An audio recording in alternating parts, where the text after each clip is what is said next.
In this example, we're going to write the equation of a line passing through these 2 points, and we're going to write the equation in slope-intercept form.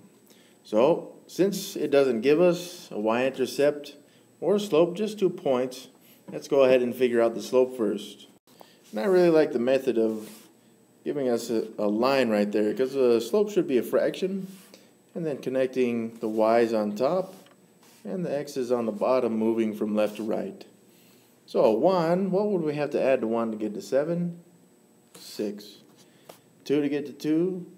0. So we have a 6 over 0, which is undefined.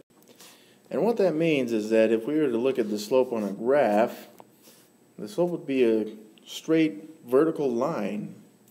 What that means is that it gives us some x value, which in this case we can see that the x value is going to be 2 because it's passing through the points 2, 1 and 2, 7, which would be approximately something like this between those 2 points, okay? So this is actually the equation. It's not necessarily slope-intercept form, but it is the equation of a line nonetheless. All right, thanks for watching.